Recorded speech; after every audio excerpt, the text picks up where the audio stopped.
காஞ்சனா ஜெயக்குமார். சுவையான அருமையான மாங்காய் பச்சடி.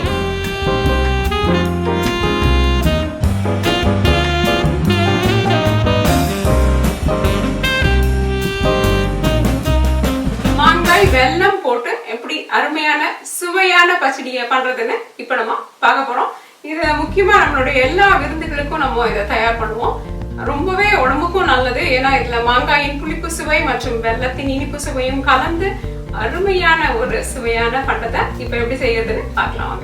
ஒரு பெரிய மாங்காய் அல்லது 150 கிராமுக்கு மாங்காய், 75 கிராம் வெல்லம் அல்லது அரை கப் வெல்லம், ஒரு தேக்கரண்டி உளுத்தம் பருப்பு, ஒரு தேக்கரண்டி கடுகு, ஒரு காய்ந்த மிளகாய் தாளிப்பதற்கு சிறிதளவு எண்ணெய். இப்போ நறுக்கி வைத்த இந்த மாங்காய் துண்டுகளை நல்லா மெத்து ஆகிற வரைக்கும் வேக வைக்க போறோம். அதுக்கு ஒரு பாத்திரம் எடுத்துக்கோங்க. இந்த மாங்காயை அதில் போட்டுடலாம். அரை டம்ளர் தண்ணி சேர்த்து இதை வேக வைக்கலாம். மிதமான தீயில 5 to 10 நிமிஷம் எடுக்கும் இது வேகறதுக்கு. மெத்து ஆகுதான்னு மட்டும் நீங்க பார்த்துட்டு வச்சுக்கலாம். இந்த வெல்லத்தை எடுத்துக்கோங்க. இந்த வெல்லத்துல சிறிதளவு அழுக்கு இருக்கலாம். அந்த அழுக்கை நம்ம எடுத்துட்டு தான் இதை சமைக்கிறதுக்கு உபயோகப்படுத்த போறோம். எப்போதும் அந்த முறையை பின்பற்றுறது ரொம்பவே நல்லது. ஒரு பாத்திரத்துல வெல்லத்தை போட்டு இதுக்கு ரொம்ப குறைவான தண்ணீர் உபயோகப்படுத்தினா போதும். ஒரு 1/4 டம்ளர் தண்ணீர் உபயோகப்படுத்திக்கோங்க. இந்த அடுப்புல 2-3 நிமிஷம் வரைக்கும் வச்சு இந்த வெல்லத்தை கரைச்சால் மட்டும் போதும். இப்ப பாருங்க, நல்லா வெந்துடுச்சு. இத தண்ணீர் சுத்தமா இல்லை, நல்லா மெத்துன்னு ஆயிடுச்சு. இந்த பக்குவத்துல நம்ம இப்போ வெல்லத்தை சேர்க்கலாம். வெல்லத்தை நல்லா கரைச்சிட்டோம். இதை நம்ம சேர்த்துடலாம். ஒரு வடிகட்டியில போட்டுடலாம்.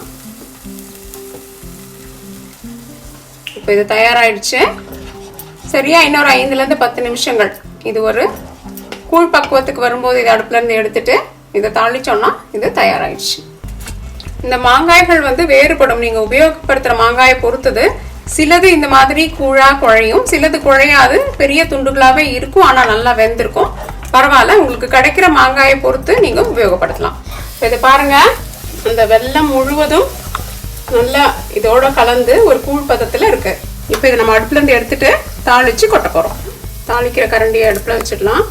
சிறிதளவு எண்ணெய் அல்லது பிடிச்சவங்க நெய் உபயோகப்படுத்தலாம். கடுகு மற்றும் உளுத்தம் பருப்பை இப்போ சேர்த்துடலாம். கடுகு கண்டிப்பா வெடிக்கணும்.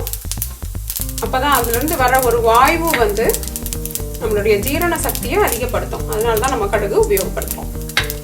இப்போ காஞ்ச மிளகாயை சேர்த்துடலாம். இப்போ இதை நம்மளுடைய மாங்காய் பச்சடிக்கு சேர்த்துடலாம்.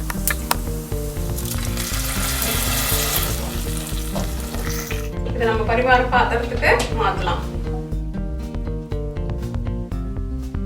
இந்த அருமையான மாங்காய் பச்சடி பாத்தீங்களா, ரொம்ப சுவையா. அங்கங்க சில துண்டுகள் தெரியுது, அப்புறம் சில இடங்கள்ல குழைந்து காணப்படுது. இப்படி 2ம் கலவையா அருமையான மாங்காய் பச்சடி தயாராயிடுச்சு. இந்த மாங்காயை பொறுத்துதான் உங்களுடைய பச்சடி அமையும். நீங்க நல்ல கட்டிமான மாங்காய், இது வெளிநாடுகள்ல கிடைக்கிற ஒரு மாங்காய் வகையை வச்சு நான் பண்ணியிருக்கேன். நீங்க நம்மளுக்கு நிறைய விதமான மாங்காய்கள் கிடைக்கும். இந்தியால அதுவும் நிறைய கிடைக்கும். அது சிலது நல்ல கட்டிமான மாங்காயா இருக்கும். அப்படி கட்டிமான மாங்காய் இருக்கும்போது அது வேகக்கூடிய நேரம் சிறிதளவு 1-2 நிமிஷங்கள் அதிகமாகலாம். அல்லது சில துண்டுகள் வெந்திருந்தாலும் குழையாத பக்குவத்தை இருக்கலாம். வெந்திருந்தாலே போதும், நம்மளுடைய அருமையான பச்சடி தயாராயிடும். உங்களுக்கு கிடைக்கிற மாங்காயை பொறுத்து இந்த பச்சடியின் சுவை ரொம்ப அருமையானதா இருக்கும்.